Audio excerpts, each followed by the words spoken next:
चलो बेटा शुरू कर रहा हूं फिर। तो मैंने लास्ट क्लास में आपको कहां तक पढ़ाया था? कुछ टर्म्स बोली थी, ठीक है। आज मैं आपको प्रॉपर तरीके से कुछ और इंफॉर्मेशन समझा रहा हूं और उसके बाद मैं आपको सिखाऊंगा डेबिट क्रेडिट, ठीक है। देखो, सबसे पहले मैंने आप लोगों को ये बताया था कि अकाउंट में सभी कुछ दो हिस्सों में डिवाइडेड है। ऐसे ही कुछ बताया था क्या मैंने? अकाउंट में सभी कुछ दो हिस्सों में डिवाइडेड है, डेबिट और क्रेडिट। डेबिट में फर्दर दो चीज, बेटा मैं आपको बैकअप दूंगा पीछे का, ठीक है। दो चीजें आती हैं, एक एसेट और एक्सपेंस।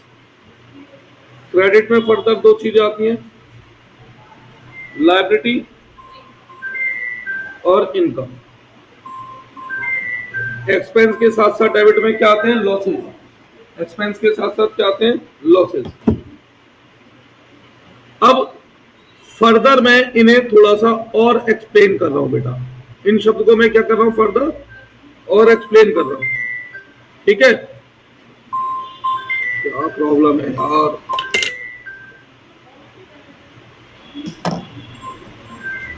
हेलो,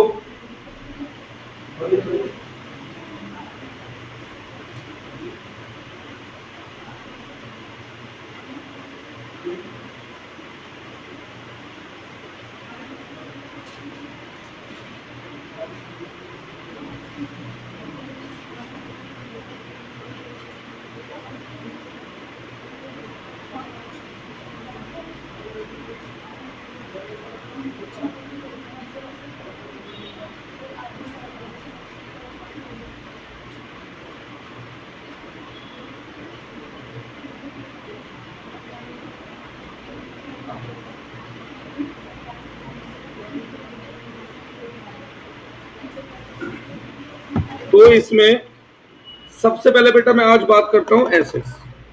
देखो बच्चे, एसेट्स का वैसे तो मैंने आप सबको मतलब समझाया हुआ है। क्या मतलब होता है एसेट्स का? जिनका बेनिफिट हम फ्यूचर में लेंगे, ऐसे ही था कुछ।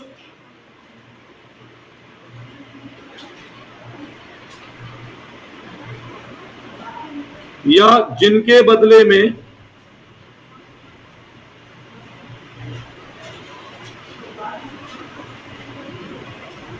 हम फ्यूचर पीरियड में काम करवाएंगे।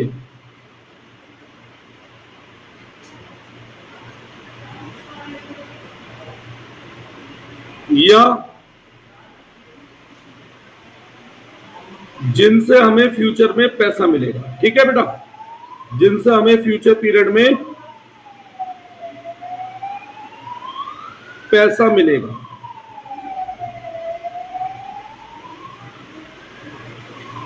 इन्हें एसेट कहते हैं। अब एसेट भी बेटा फर्दर दो कैटेगरी में डिवाइडेड होते हैं, एक नॉन करंट एसेट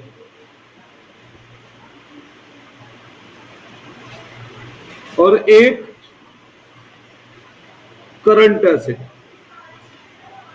अब मैं आपसे कुछ बेनिफिट, कुछ बात पूछता हूं, मुझे आइडिया दीजिएगा। मैं एक मशीन खरीदता हूं, उसका बेनिफिट मैं केवल करंट पीरियड में लूंगा या फ्यूचर में भी लूंगा? फ्यूचर में कितने समय तक? लंबे समय तक या एक साल के अंदर अंदर? अच्छा, मैं किसी को उधार में माल बेचता हूं, उससे मुझे फ्यूचर में पैसा मिलेगा कितने समय में? फिर भी जनरली कितने समय में? 2-4 महीनों में या 2-4 साल बाद? तो with in a period, short period में, है ना। मैं कहीं पर पैसा इन्वेस्ट करता हूं नॉर्मली अपने भविष्य को ध्यान में रखते हुए, तो उस इन्वेस्टमेंट का बेनिफिट मैं कब लूंगा या उसे मैं कैश में कब कन्वर्ट करूंगा? 2-4-6 महीने में या कई साल बाद? मैं ऐसे ही डे टू डे बेसिस पर इन्वेस्टमेंट करता हूं, तो बेसिकली उसे कैश में कन्वर्ट कब करूंगा? शॉर्ट पीरियड में या लॉन्ग पीरियड में? डे टू डे इन्वेस्टमेंट, भाई कभी पैसे बढ़ गए तो बेच दिया शेयर, फिर खरीद लिया, फिर पैसे बढ़ गए फिर बेच दिया, तो ऐसी इन्वेस्टमेंट को जो मैं सोल्ड करूंगा वो शॉर्ट पीरियड में या लंबे समय बाद? शॉर्ट। ठीक है, मैंने कोई बिल्डिंग खरीदी है, उसका बेनिफिट कितने समय तक लूंगा? लंबे समय तक। तो जर्नली नॉन करंट और करंट में ये डिफरेंस तो है ही, इसके अलावा और भी कुछ है। अब जो ये करंट नॉन करंट एसेट है बेटा, इन्हें मैं फर्दर बांट रहा हूं दो हिस्सों में। कितने हिस्सों में? दो। पहले हिस्से को हम नाम दे रहे हैं PPE, property plant and equipment, property plant and equipment. दूसरे को हम नाम दे रहे हैं नॉन करंट इन्वेस्टमेंट। क्या नाम दे रहे हैं? Non current investment. सबसे पहले नॉन करंट इन्वेस्टमेंट का मतलब है जब हमारा बिजनेस किसी दूसरे बिजनेस के शेयर या डिबेंचर खरीदे, शेयर या डिबेंचर खरीदे। कौन? हमारा बिजनेस। किसके? दूसरे बिजनेस के। क्या खरीदे? Share debenture. अब जैसे रिलायंस लिमिटेड है, उसने पता नहीं कितनी और कंपनियों में पैसा इन्वेस्ट किया होगा दूसरों की, है ना? तो वो क्या कहलाएगा? Non current investment. अब पीपीई का रोल क्या है? पीपीई का काम क्या है? ये वो एसेट होते हैं, ये वो एसेट है जो हमारे बिजनेस की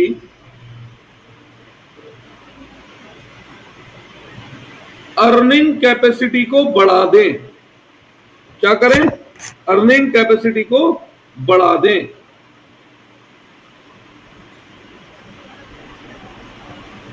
बढ़ा दें।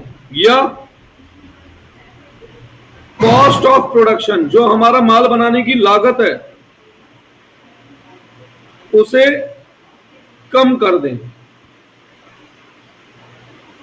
या ऐसा भी कह सकते हैं जो बिजनेस के प्रोडक्शन की क्षमता को, प्रोडक्शन कैपेसिटी को बढ़ा दें। इन्हें कहा जाता है पीपीई, प्रॉपर्टी प्लांट इक्विपमेंट। अब आप ऐसे सोचो, मैं एक बिजनेस हूं, कपड़े की दुकान हूं, मैं एक बड़ी बिल्डिंग खरीदता हूं, तो क्या मेरी अर्निंग कैपेसिटी बढ़ जाएगी? हाँ या ना? मैं एक प्रोड्यूसर हूं, प्रोडक्शन करता हूं किसी चीज का, मैं और मशीनें खरीदता हूं, तो क्या मेरी प्रोडक्शन कैपेसिटी बढ़ती है?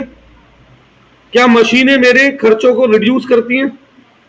नहीं बेटा, बिना मशीन के 10 लेबर काम कर रही है तो मशीन के बाद 2 लेबर रह जाएंगी, तो जो 8 लेबर की सैलरी वेज है वो बचेगी नहीं बचेगी? तो इलेक्ट्रिसिटी बिल क्या इतना होगा जितना लेबर की कॉस्ट है?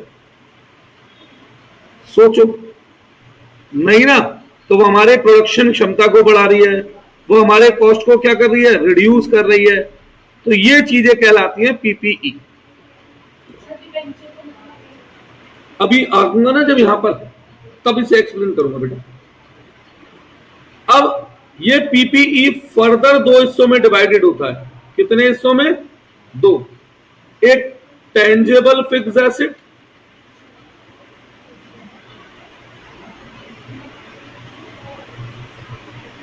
और एक इंटेंजिबल फिक्स एसेट। अब ये टेंजेबल और इंटेंजिबल फिक्स एसेट में क्या डिफरेंस है, क्या इनका मतलब है, जानना चाहेंगे? तो सुनिए, मैं एक मशीन खरीदता हूं, क्या मशीन मेरे बिजनेस की अर्निंग कैपेसिटी को बढ़ाती है? तो वो मेरे लिए पीपीई है।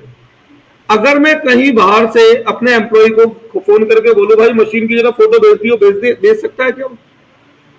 आया ना? अगर मैं किसी से पूछूं ये मशीन किस चीज की बनी है, किस थिंग की बनी है, क्या बताया जा सकता है? आया ना? अगर मैं मशीन का कलर पूछूं तो क्या उस कलर को मेंशन किया जा सकता है? दैट इज, मैं मशीन को देख सकता हूं, टच कर सकता हूं, वो कोई एग्जिस्टेंस रखती है, वो कोई थिंग है। ऐसा है?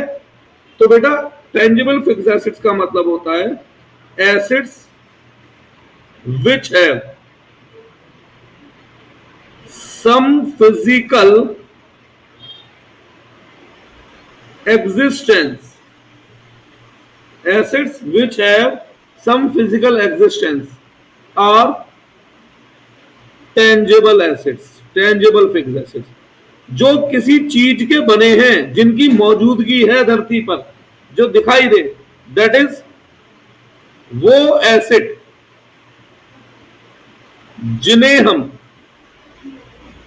देख सकते हैं, टच कर सकते हैं,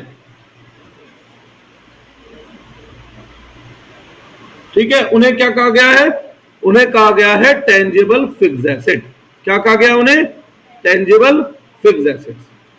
अब बहुत सिंपल सी बात पूछ रहा हूं, क्या मशीन को, बिल्डिंग को, फर्नीचर को, कंप्यूटर को आप देख सकते हैं? क्या वो कोई थिंग के बने हैं, कोई फिजिकल एग्जिस्टेंस है? क्या वो हमारे बिजनेस की अर्निंग कैपेसिटी को बढ़ाते हैं? तो ये सब क्या है? हमारे टेंजिबल फिक्स्ड एसेट्स। अच्छा, गुडविल क्या होती है? गुडविल जानते हैं? वो नाम जो बिजनेस के प्रॉफिट को बढ़ाता है। कैसे? भैया अगर मेरी गुडविल है तो 10 की चीज 15 में बिकेगी, है ना। गुडविल नहीं है तो वो चीज 10 की बिकेगी। तो गुडविल की वजह से प्रोड्यूसर को या बिजनेस को क्या मिलता है? एक्स्ट्रा अमाउंट मिलता है, एक्स्ट्रा पेमेंट मिलती है। तो गुडविल बिजनेस की अर्निंग को क्या करता है? बढ़ाता है। इसमें कोई डाउट है? अब मैं आपसे एक बात पूछता हूं, अगर मैं किसी से फोन करके बोलूं भाई मेरी गुडविल का कलर बता दे, बता सकते हैं? अच्छा, गुडविल की फोटो भेज दो, नहीं भेजी जा सकती। अच्छा, ये तो बता सकते हो गुडविल किस थिंग की बनी है? नहीं। तो एक्चुअली में क्या गुडविल ऐसी कोई थिंग है जो धरती पे मौजूद है, या एक फीलिंग है बस, ये है ना। तो इंटेंजिबल एसेट हम कैसे हैं? उन एसेट को कहते हैं assets which have no physical existence, जिनकी कोई फिजिकल एग्जिस्टेंस नहीं है। That is assets which we cannot see or touch, इन्हें कहा गया इंटेंजिबल फिक्स्ड एसेट्स। अब जैसे पेटेंट ही है, अब ये मत कह देना पेटेंट कागज का होता है। भैया कागज की वैल्यू तो 10 पैसे है, पेटेंट की वैल्यू 10,000 करोड़ रुपए भी हो सकती है ना। तो कागज तो बस एक वो है जिसपे लिखा है कि मैंने किसी चीज का पेटेंट कराया है। क्या पेटेंट कोई थिंग है विजिबल है? जो ये सब किस में आती है बेटा? ये सब आती है इंटेंजिबल फिक्स्ड एसेट्स में। किस में आती है? इंटेंजिबल फिक्स्ड एसेट्स में। अब मैं आपको टेंजिबल फिक्स्ड एसेट्स के कुछ एग्जांपल लिखवा रहा हूं। किसके? टेंजिबल फिक्स्ड एसेट के मैं कुछ एग्जांपल लिखवा रहा हूं बेटा, जिसमें सबसे पहला एग्जांपल है जैसे प्लांट एंड मशीनरी। प्लांट मतलब पौधे, हाँ जी, प्लांट मतलब पौधे ही तो होता है। वैसे यहां प्लांट का मतलब पौधे नहीं है, यहां प्लांट का मतलब है बड़ी मशीन। सही है? Plant and machinery. जैसे बिल्डिंग, बिल्डिंग को एक और वाइडर टर्म दे सकते हैं प्रेमाइसेस। अक्सर स्कूल में सुना होगा टीचर डांटती है स्कूल प्रेमाइसेस में बदतमीजी नहीं चलेगी। मतलब स्कूल बिल्डिंग में, स्कूल कैंपस, ठीक है, एक कैंपस में, एरिया में। जैसे फर्नीचर, जैसे व्हीकल, जैसे लाइव स्टॉक। लाइव स्टॉक बताया था मैंने क्या होता है? गाय भैंस। जैसे कंप्यूटर। ये कुछ कॉमन यूज होने वाले मैंने आपको क्या दिए हैं बेटा?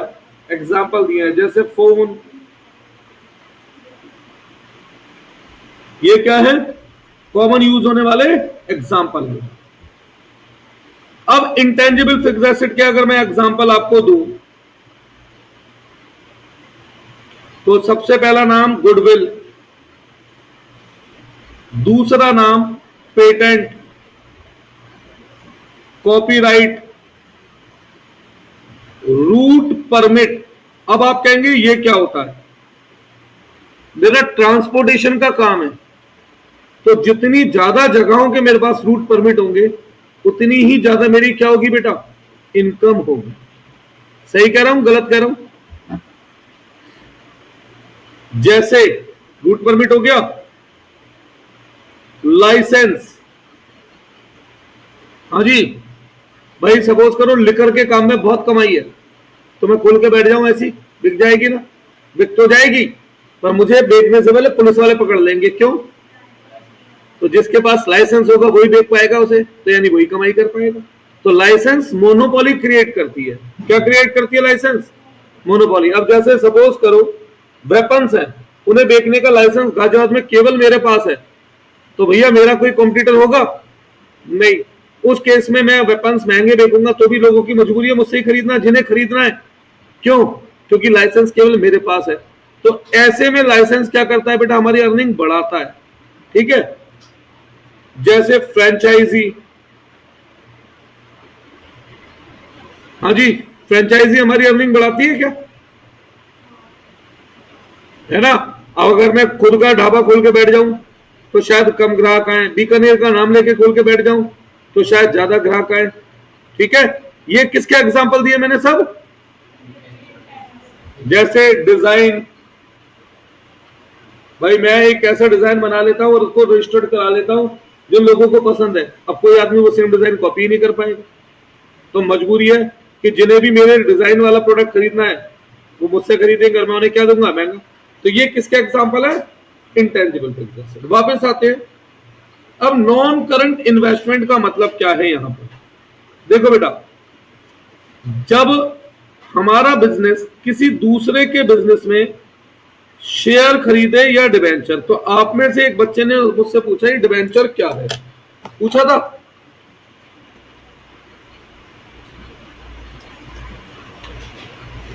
बेटा डिबेंचर का मतलब होता है एक सर्टिफिकेट, एक एक्नॉलेजमेंट जो कंपनियां उन लोगों को इशू करती हैं जिनसे कंपनी उधार लेती है। अगर सपोज करो मैं किसी कंपनी से डिबेंचर परचेज कर रहा हूं, मतलब मैंने उस कंपनी को उधार दे रखा है और ये डिबेंचर इस चीज का प्रूव है कि मैं फ्यूचर में उस कंपनी से पैसा वापस लूं। एक एक्नॉलेजमेंट है। बाकी 12th में ये पूरा चैप्टर पढ़ेंगे हम डिबेंचर का। सही है।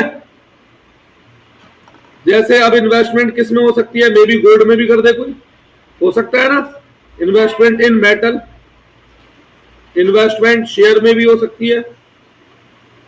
इन्वेस्टमेंट किस में हो सकती है? डिबेंचर अभी मैंने बताया। इन्वेस्टमेंट बॉन्ड में भी हो सकती है। अब आप कहेंगे बॉन्ड क्या है? बॉन्ड भी is some sort of debenture है, but generally bond general cases में गवर्नमेंट सेक्टर इश्यू करता है। कौन इश्यू करता है? गवर्नमेंट। तो ये मैंने कौन से एसेट्स बताए अभी तक? नॉन करंट का बेनिफिट कितने समय तक मिलेगा? Over long period of time मिलेगा।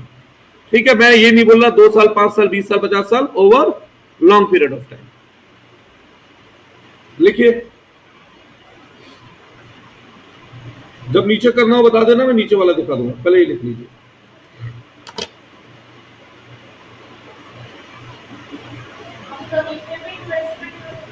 क्या? हाँ हाँ, इन्वेस्टमेंट करके छोड़ा है तो।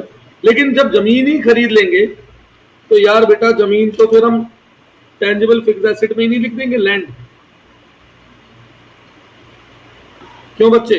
अब लैंड भी दो होती है, एक फ्री होल्ड और एक लीज होल्ड। पता है आपको? फ्री होल्ड प्रॉपर्टी, एक लीज होल्ड प्रॉपर्टी। पता है क्या होती है फ्री होल्ड और लीज होल्ड? नहीं आइडिया है? अच्छा एक बात सुनो, आप लोगों के पास घर है अपना,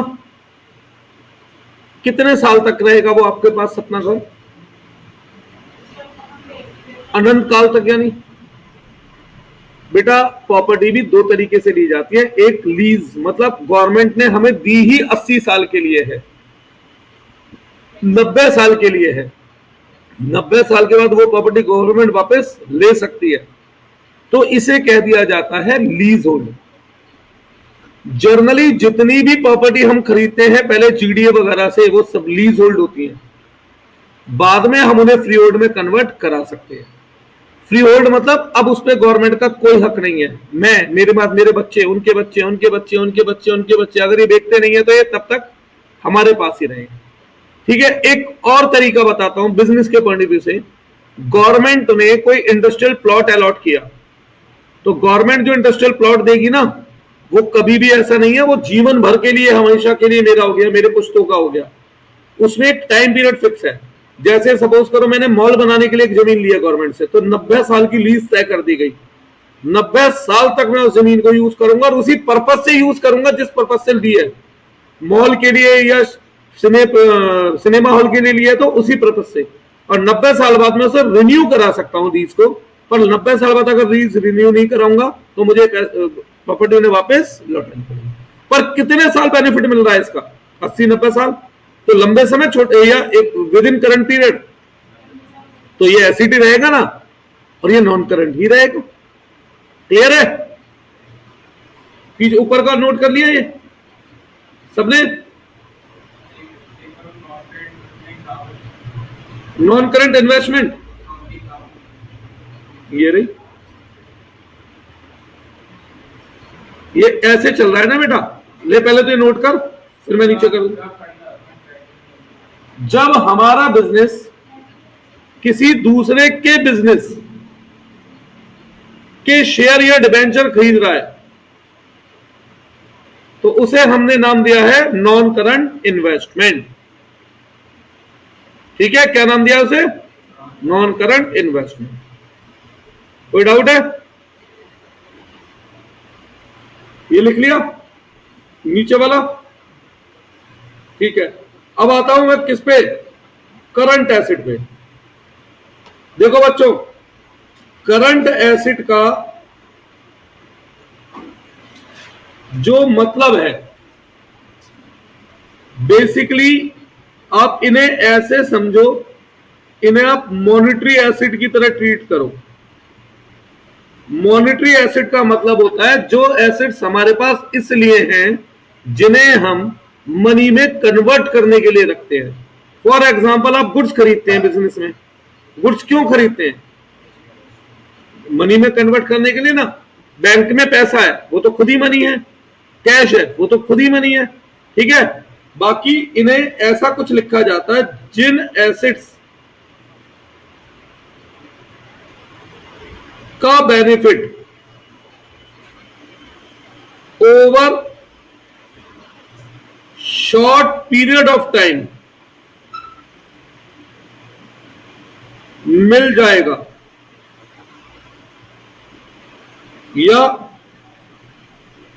जिनके बदले में हम विद इन शॉर्ट पीरियड काम करवा लेंगे,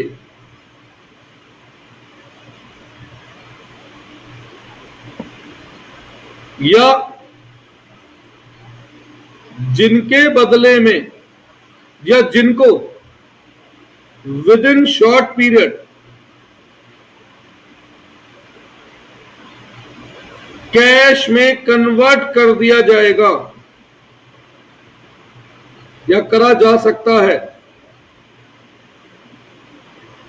ये हमारे करंट एसिड है।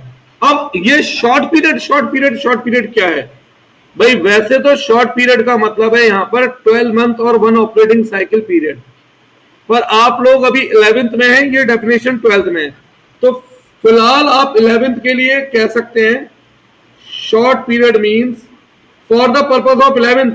ये गलत बोल रहा हूं लेकिन 11th में ये ऐसी सोच रहा है, for the purpose of 11 short period means with in 12 month, with in 12 month. और ये केवल किसके हिसाब से बताया मैंने? सही वाला या केवल 11th के हिसाब से?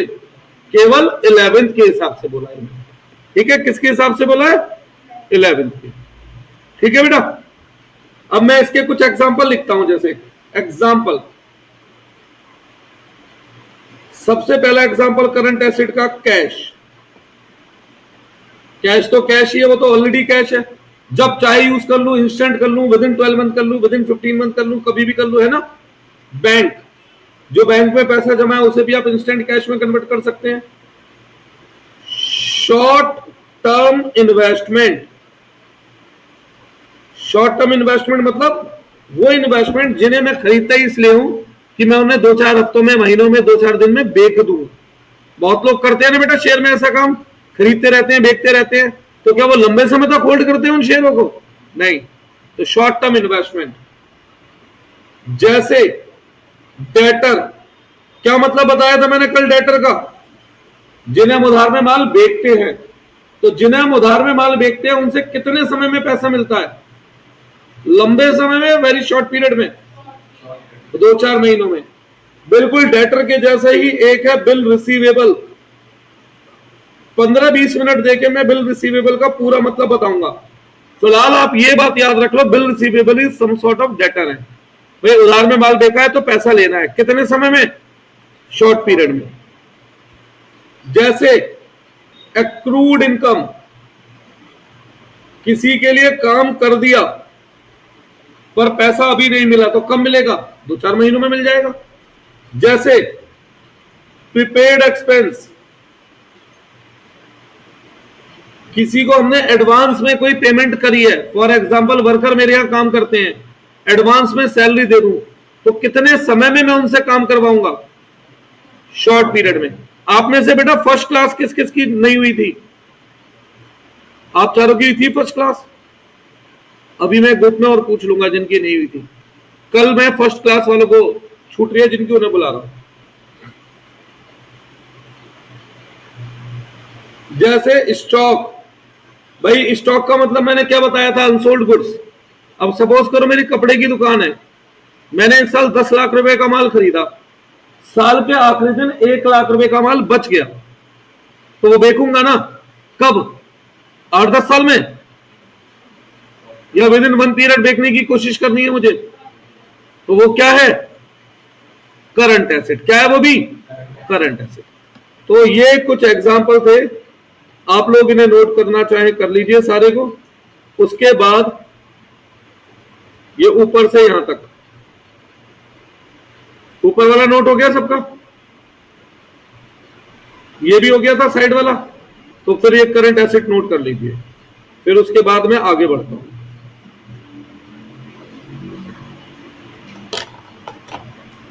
बेटा एक मैसेज करना, मैं भी आपको ग्रुप में भी जोड़ लूंगा, ठीक है ना?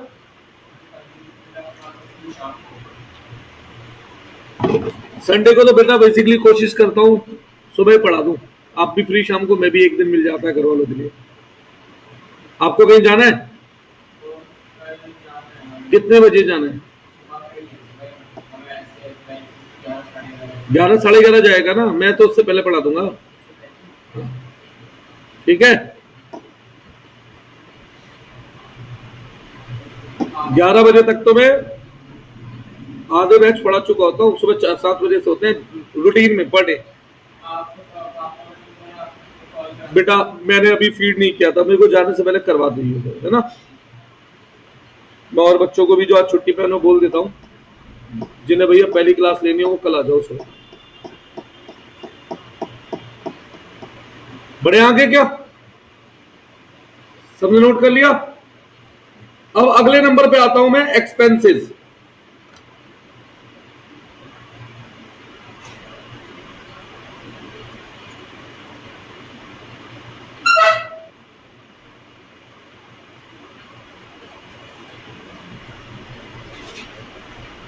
ये जो मैं लिखवा रहा हूं, ये वाला आपकी बुक में अभी आपको नहीं मिलेगा, क्योंकि आपकी बुक में एक्सपेंडिचर है, एक्सपेंसेस नहीं है। और मैं बता रहा हूं एक्सपेंसेस ना कि एक्सपेंडिचर, ठीक है? वो मैं थ्योरी के लिए पढ़ाऊंगा। अब एक्सपेंसेस का मतलब मैंने वैसे क्या बताया था बेटा आपको? जिनका बेनिफिट हम करंट पीरियड में ले लेते हैं, ये बताया था ना?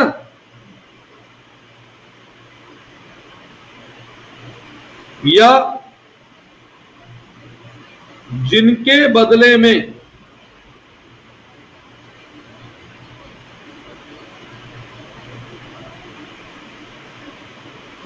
करंट पीरियड में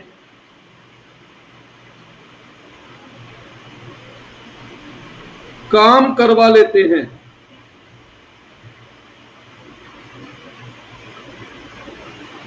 ये एक्सपेंस होते हैं। अब एक्सपेंस भी बेटा फर्दर दो कैटेगरी में डिवाइडेड होते हैं। एक्सपेंस भी फर्दर दो कैटेगरी में डिवाइडेड होते हैं। पहले direct expense,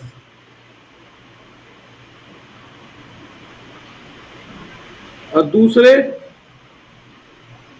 indirect expense. Generally, हमेशा नहीं, पर जनरली हम ये कह सकते हैं ये नेचर में वेरिएबल होते हैं, और जर्नली ये नेचर में फिक्स होते हैं। क्या होते हैं नेचर में? फिक्स। अब वेरिएबल और फिक्स का मतलब कोई समझता है आप में से? हाँ बच्चों, वेरिएबल और फिक्स का कोई आप में से मतलब समझता है?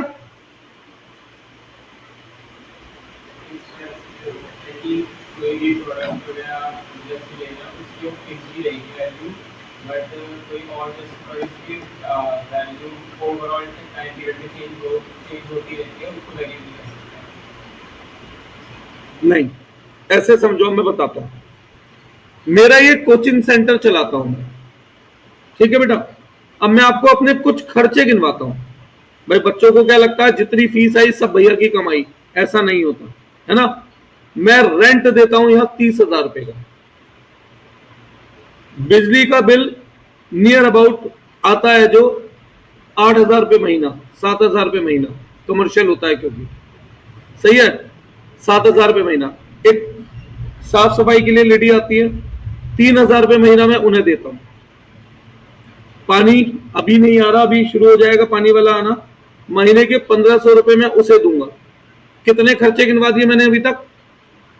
30,000 प्लस 8,000 प्लस 3,000 प्लस 1,500। इसके अलावा भाई जैसे रूटीन में हर 3 महीने में या 2 महीने में एसी की सर्विस होगी, तो मान लेता हूं महीने की 250 रुपए, ठीक है।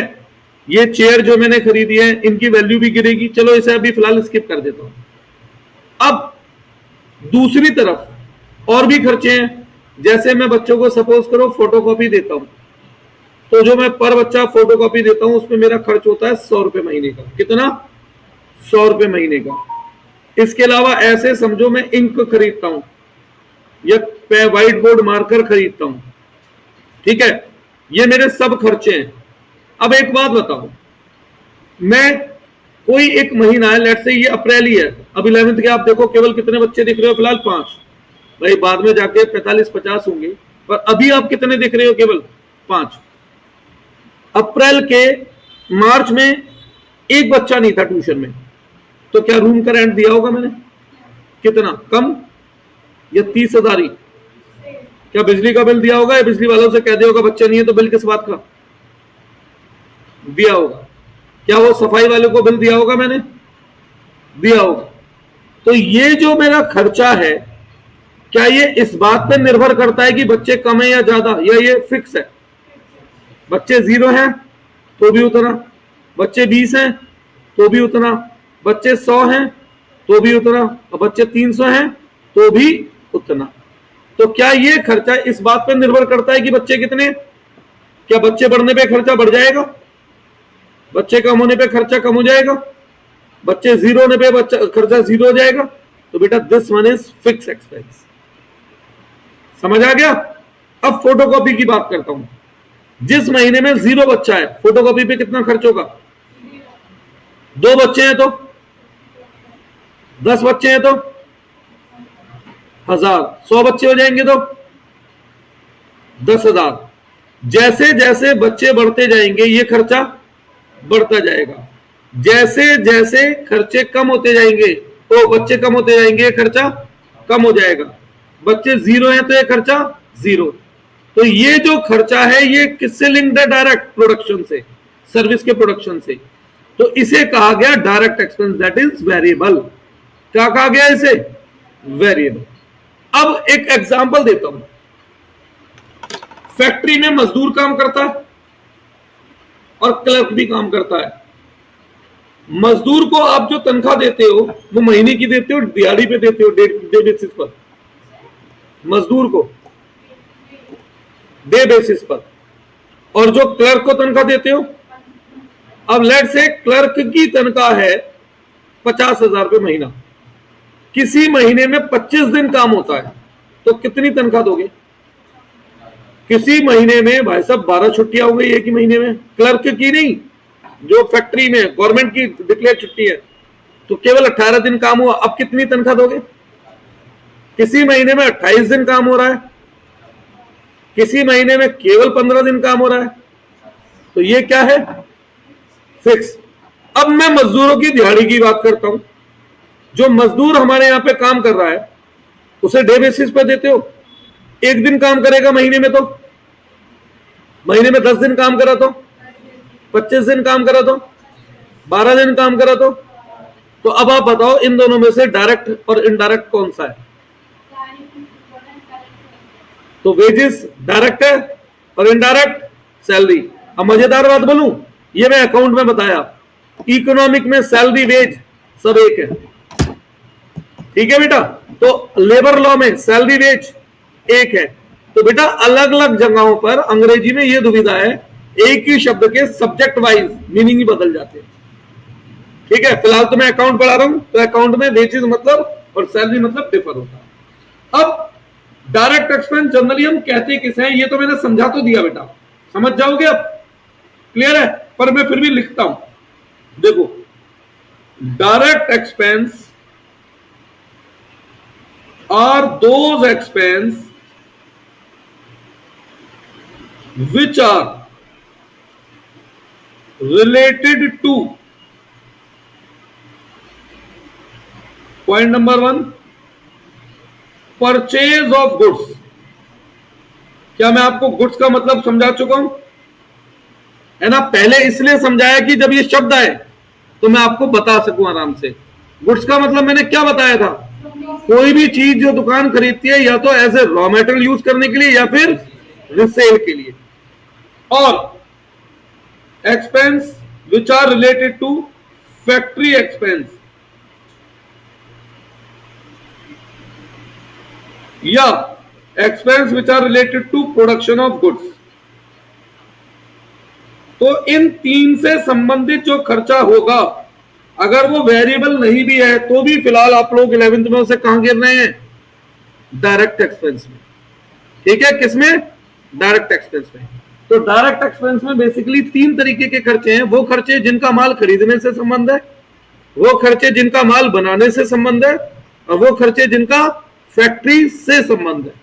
अब जैसे फैक्ट्री क्लीनिंग है, कायदे में जो क्लीनिंग है वो तो फिक्स है ना बेटा नेचर में, पर उसे हम किस में लेंगे? डायरेक्ट में, क्योंकि वो फैक्ट्री का है, ठीक है? इनडायरेक्ट एक्सपेंस में क्या क्या आता है? Indirect expense are those expense which are point number 1 related to sales of goods। अब जब आप एडवर्टाइजमेंट करते हैं बेटा, एडवर्टाइजमेंट आप क्यों करते हैं? माल खरीदने के लिए या बेचने के लिए? तो एडवर्टाइजमेंट क्या हुआ? Indirect expense. सही है? कैरेज इनवर्ड, भाड़ा दे रहे हैं आप माल खरीदने का, माल अंदर लाने का, तो कब दे रहे हैं? ये खरीदते टाइम, बेचते टाइम। तो ये क्या बन गया? डायरेक्ट। कैरेज आउटवर्ड, आउटवर्ड मतलब माल बाहर जा रहा है, बाहर कौन सा माल जाता है? जो बिकता है। तो ये भाड़ा किससे रिलेटेड है? माल बेचने से। तो ये क्या बन गया? इनडायरेक्ट। दूसरा, expense related to office and administration. Expense related to office and administration. तीसरा, एक्सपेंस रिलेटेड टू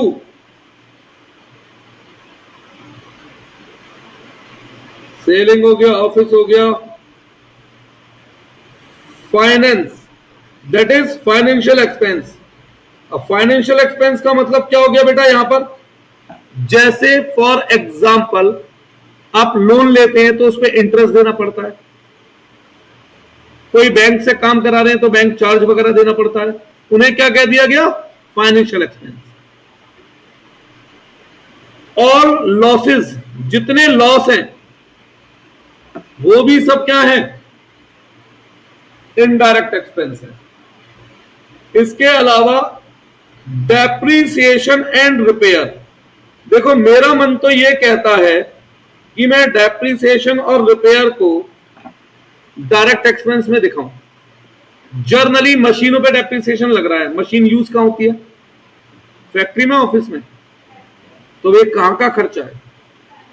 जनरली बड़ी रिपेयर जो होती है वो फैक्ट्री की चीजों की होती है, ऑफिस की, तो ये कहां का खर्चा है, तो ये कहां दिखाना चाहिए था, तो फिर मैं ये इनडायरेक्ट में क्यों दिखा रहा हूं।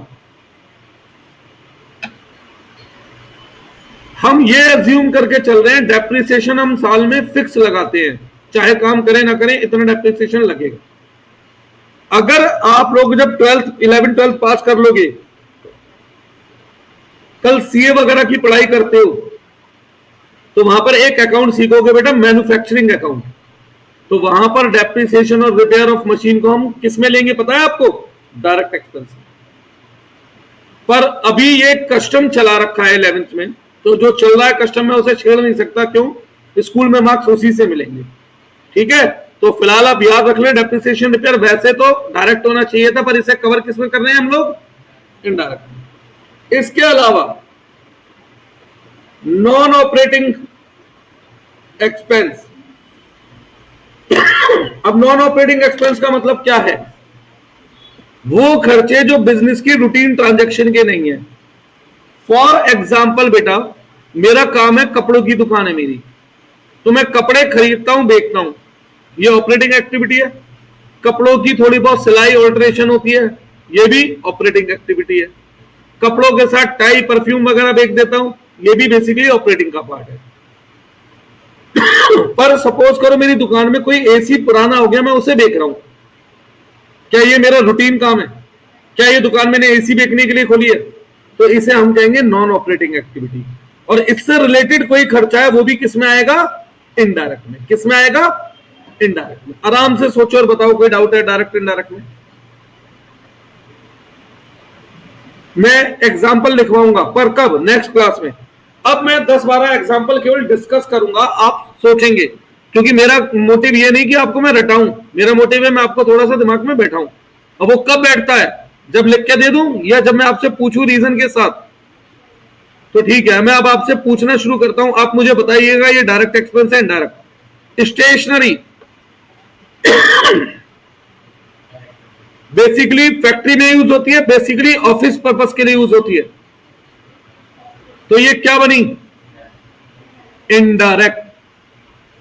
एडवर्टाइजमेंट, माल खरीदने के लिए, माल बेचने के लिए, तो ये क्या बना, कमीशन। किसको देते हो, जो माल खरीदवाता है, ये जनरली जो कंपनियों के माल बेचते हैं, सेल्स बॉय, तो ये किससे रिलेटेड हुआ, बेचने से। कहां आएगा, इनडायरेक्ट। फैक्ट्री क्लीनिंग, फैक्ट्री से संबंधित है, कहां आएगा, इलेक्ट्रिसिटी और पावर। डिफरेंस बताया था कल मैंने, पावर और इलेक्ट्रिसिटी में क्या डिफरेंस बताया था बेटा मैंने। पावर का बेनिफिट कब लेते हैं, जब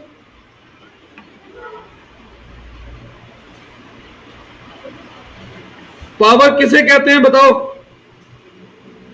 पावर कहते हैं हैवी वोल्ट करंट को, और हैवी वोल्ट करंट का यूज कहां होता है, फैक्ट्री में। तो पावर कहां का खर्चा है, फैक्ट्री का, तो ये क्या बना, इलेक्ट्रिसिटी किस लिए यूज होती है, पंखे, tube light, computer, AC, fridge, generally इनके लिए। तो लो वोल्ट करंट हो गया एक तरीके से, 220 वोल्ट तक। जनरली इसका इस्तेमाल कहां ज्यादा होता है, ऑफिस। तो ये क्या बना, इनडायरेक्ट। कैरेज इनवर्ड, माल खरीद रहा हूं, खरीदते टाइम भाड़ा दे रहा हूं, तो ये क्या हो गया, डायरेक्ट, क्योंकि माल खरीदने से रिलेटेड है। कैरेज आउटवर्ड, माल बेच रहा हूं, उसमें बेचते टाइम भाड़ा दे रहा हूं, क्या बन गया? Telephone expense, generally official purpose के लिए यूज होता है, एडमिनिस्ट्रेशन, तो एडमिनिस्ट्रेशन पर्पस के लिए यूज होता है, तो क्या बन गया? Indirect. Interest on bank loan, क्या हो गया ये? क्यों? क्योंकि फाइनेंशियल एक्सपेंस है, ठीक है। बैड डेप्ट, पैसे मर गए, क्यों? ये लॉस है। एक्साइज ड्यूटी, एक्साइज ड्यूटी का मतलब होता है tax on production, direct production of goods से रिलेटेड खर्चे। रॉयल्टी, अब ये रॉयल्टी का है, यही नहीं पता होगा किसी को। रॉयल्टी कोई अगर आपके बिजनेस का है कोई परसेंटेज शेयर ओन करता है उसे रॉयल्टी। बिजनेस का परसेंटेज शेयर ओन करता है तो बेटा उसमें तो उसे डिविडेंड मिलता है मेरे बच्चे। अब मैं बताऊं रॉयल्टी क्या है। बीकानेर नाम सुना है सबने, हल्दीराम नाम सुना है। आपके हिसाब से बीकानेर के नाम से या उस बीकानेर की कुल कितनी दुकानें होंगी पूरे हिंदुस्तान में? 20-30, 5-6 हजार इतनी होंगी ना भाई। हमारे गाजियाबाद शहर में 5-6 हैं, तो 5-6 हजार नहीं तो चलो 2 हजार तो होंगी। और एक दुकान, एक शोरूम की कीमत 5 करोड़ होगी। 2000 इंटू 5 करोड़ करना तो 10,000 करोड़ का मालिक है वो बेटा। बीकानेर के अपने खुद की जो शोरूम होंगे ना, खुद के लास्ट मैक्सिमम 100-150 होंगे, बाकी सब चलते हैं फ्रेंचाइजी मॉडल पे। कैसे? मैं सपोज करो गाजियाबाद में एक मिठाई की दुकान खोल रहा हूं भाई, मेरे नाम से, मित्तल जी के नाम से शायद कम लोग आए, बीकानेर के नाम से ज्यादा आ जाए, तो मैं बीकानेर वालों को अप्रोच करता हूं, भाई साहब मैं आपका नाम यूज करके दुकान चला रहा हूं। तो बीकानेर कहेगा हाँ भाई साहब बिल्कुल चलाओ, बस 30 लाख रुपए सिक्योरिटी जमा करा दो, जो हम आपको 5-7 साल बाद लौटा देंगे। और हर लड्डू पे, लड्डू तो एक एग्जाम्पल है, हर मिठाई पे जितना भी आप प्रोडक्शन करोगे ना, उसमें 2 रुपए पर पीस मेरे हैं, या उसमें 5 रुपए पर पीस मेरे हैं, या उसमें 20 रुपए पर केजी मेरे हैं। ये जो प्रोडक्शन में उसने अपना शेयर फिक्स करा है, किसमें? उसे हम कहते हैं रॉयल्टी। तो रॉयल्टी का संबंध किससे है? तो ये क्या बना? डायरेक्ट और इनडायरेक्ट। क्या बना ये? डायरेक्ट। ठीक है, समझ में आ रही है बेटा? एग्जांपल मैं लिखवाऊंगा भी ये सब, पर मैं अभी आपसे क्यों पूछ रहा हूं? क्योंकि आपके बुद्धि का, माइंड का डेवलपमेंट हो, अकाउंट की लैंग्वेज आप सोचना सीखो कि मैं क्या बात कर रहा हूं। जैसे डिस्काउंट अलाउड, डिस्काउंट दे रहा हूं कस्टमर को, माल खरीदने के लिए देता हूं, बेचने के लिए, तो ये क्या बनेगा? इनडायरेक्ट। जैसे loss on sale of old furniture, क्यों? क्या बन गया ये? लॉस के अलावा ये नॉन ऑपरेटिंग एक्सपेंस भी तो बन गया। हमारे बिजनेस का काम फर्नीचर बेचना नहीं है, गुड्स बेचना है। तो अब आप बताओ आराम से, अच्छे से, ये जो मैंने आज आपको समझाया इतना इससे क्लियर है? अभी मैं 2 दिन और ऐसी थ्योरी आगे बढ़ाऊंगा, क्योंकि मैं चाहता हूं जब मैं डेबिट क्रेडिट पे आऊं तो आप सुपर फास्ट स्पीड से डेबिट क्रेडिट सीख सको। नमस्ते, ठीक है? 2 मिनट रुको, जिससे कि आपको इसमें कोई परेशानी आगे जाके ना हो बेटा, ठीक है? कोई डाउट इसमें? चलो, और आज ग्रुप में मैं भूल जाऊं तो बेटा कोई याद दिला देना, मैं गिर दूंगा कि भैया कल पहली